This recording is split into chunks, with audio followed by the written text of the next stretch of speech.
Hi and welcome to a new video, a bit of a video vlog. I'm on a bit of a road trip today. I'm off to Swift group, and basically I was over there the other day, not at Swift but over in the hall at Love Holiday Homes, leisure homes, and I was doing some work there for a magazine, and they're a small company, but they're chipping away quite nicely, considering the way things are. But anyway, on this one, I'm going to go to, after I've done Swift, I'm then off over to near Mansfield, where I'm then going to go and see a friend of mine, drop some stuff off. A guy does all the historic caravan stuff and what have you. So I'm going to have a quick chat with him, have a bit of tea with him, and then back home. So it's going to be quite a big, long trip round today. If I can get some pictures at Swift, if they let me do it, I'll try and do that. And if they try and get a few video snaps as well, if they allow me to do that, I think they may do. I've been going there for about 30 years now, and I'm going to have lunch there in their new big fancy restaurant. Anyway, I shall see you soon, and let's get cracking. First though, I've got to get some fueling. Well, I've arrived at Swift. Good run actually. Tootled along and got here for a reasonable time. I'm on time. Got to get in there now and sign in. Gonna meet Jack, who's one of the marketing team, and yeah, I'm going to go around the Swift factory. We're going to have some lunch first. They're going to take me for lunch and have a bit of a chat on how things are. So yes, here I am at the Swift factory. Been here many times before, and the funny thing, I'm going to tell you this because actually I'm going to do a separate vlog. Fiona Alper was Sam Alper's second wife. She was married to him for many years, and after Sam died, I've always kept in touch with Fiona. She's a lovely lady, very, very intelligent, very clever lady, and do you know what? It's absolutely amazing because every time, and now this is spooky, but every time that I'm doing something about Sprite, Fiona usually rings up, and she rang me up today to tell me about tomorrow is Sam Alper's, what would have been Sam Alper's 100th birthday. So she's going to have a little celebration at home at Chilford Hall. And if I'd have lived closer, and I'd have loved to have gone. But I wished her all the best, and we had a good chat, and I said I'm actually off to Swift, and I'll be seeing the Sprites, of course. Now the home Sprite, of course, for now a good, nearly, 30 years plus now. Well, not since 94, 95.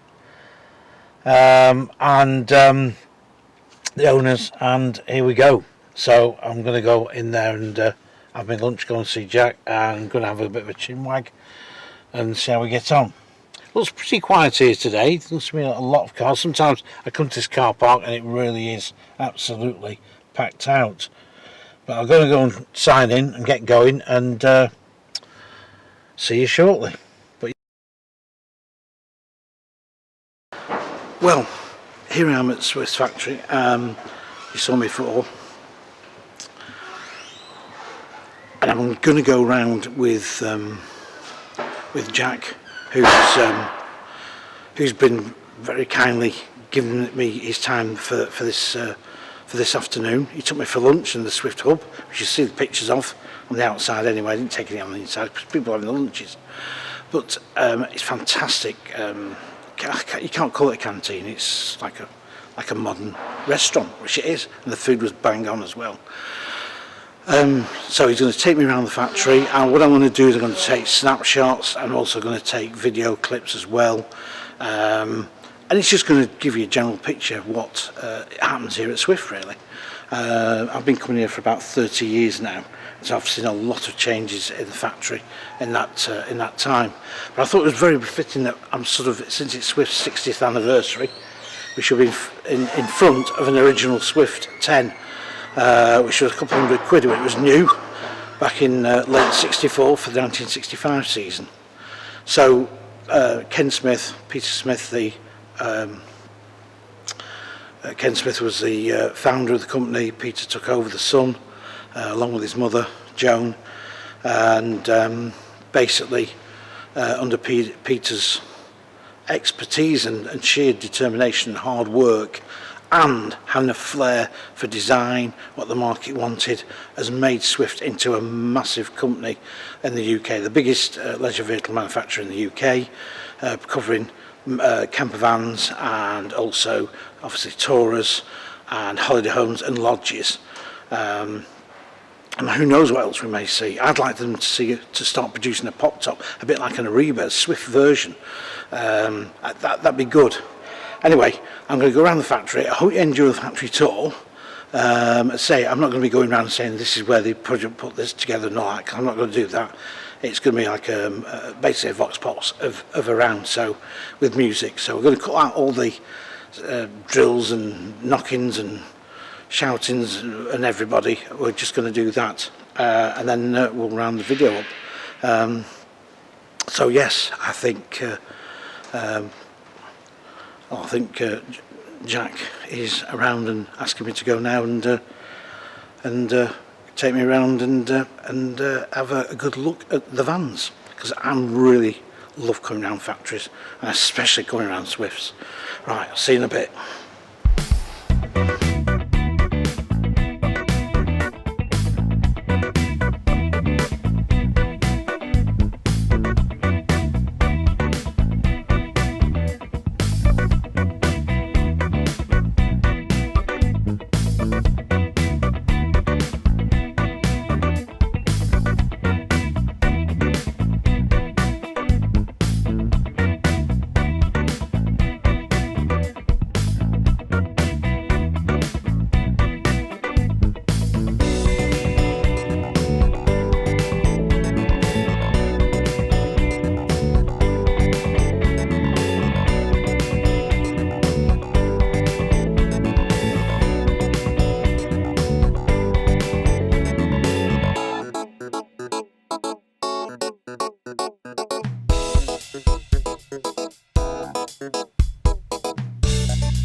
Well, Jack's just left me at the moment. He's gone off to have a cup of water, I think, after me firing questions at him and chattering about the market, a bit of history, where it's happening next, what's going on. Jack's in charge of the marketing on the camper vans.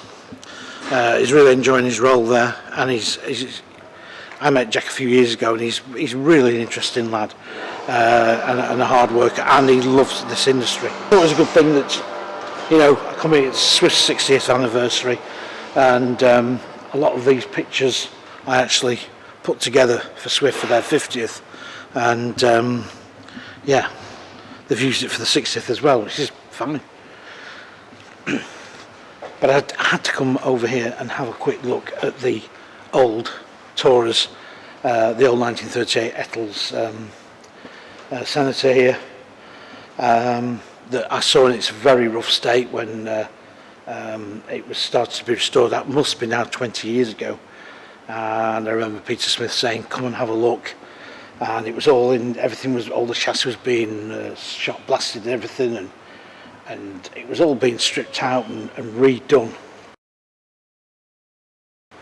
And they've done a fantastic job of it.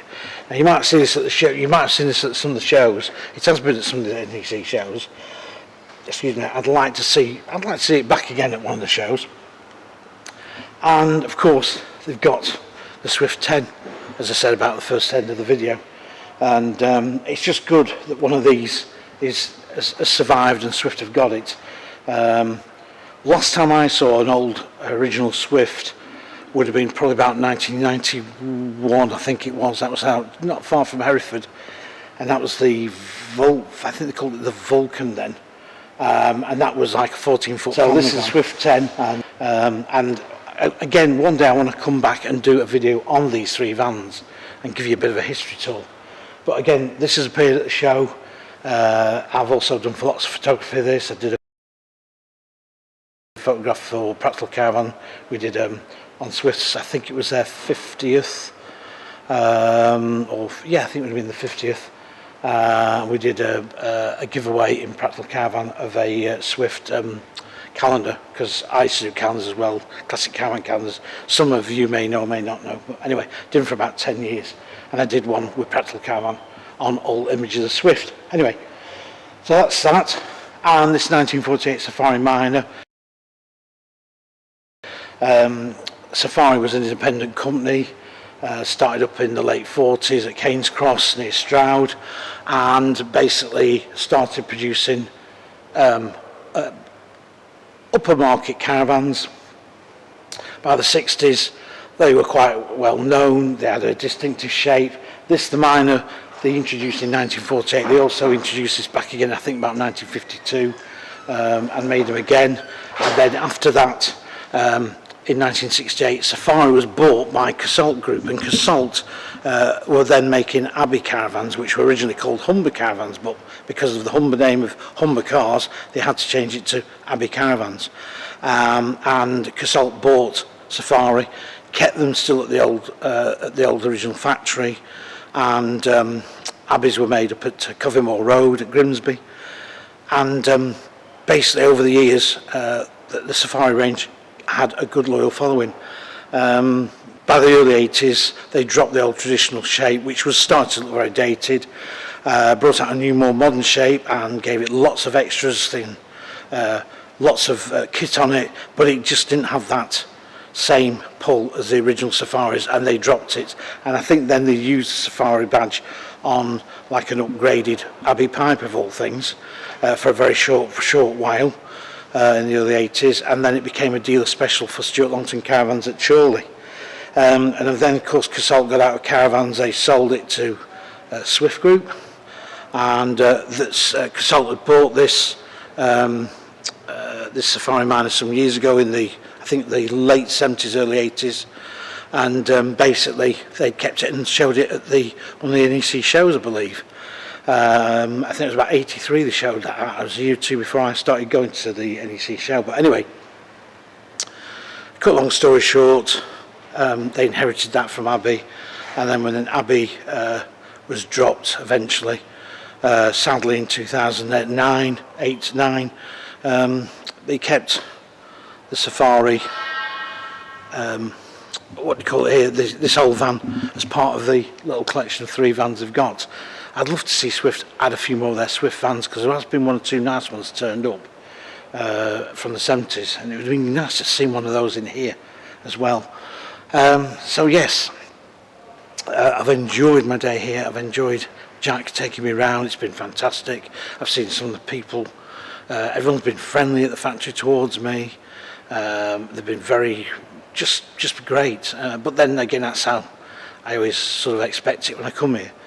And yes, I did have a very nice lunch, and we had a good chat, and that's it really. So I'm going to wrap this video up, and when I go out to the car, and give my last bit of impression of the day. Now I'm going to go back to Jack and get signed out and stuff, and yeah, nip to the loo as well. Anyway, I've really enjoyed my day, and I just love coming here. This is my take on Swift. I know other people have probably done things on the open day, because Swift have done an open day. They started doing that back in the early 90s, and I went on one. And in fact, just before I go, I'll show you this here, because this building here was a training centre, and what they did, they actually used that. You went in there first, the public, and I went as a public. We went in there and they showed a brief history of the company, etc., and some of the dealers, and then we waltzed out of there, and then we went round the factory. But I'll tell you something, it's a different factory today than it was back then, believe me. Lots of things going on more now. Very interesting to see, the holiday home side of things, because they've actually increased the factory on that. They built on, so they can get the big twin units in lodges, and also the panel van conversions. The new Trekker looks really smart. I haven't seen one in the flesh. I did get invited to go to the launch of that, but I think it was down London, and I couldn't do it anyway. So I saw them being made and had a quick look and what have you.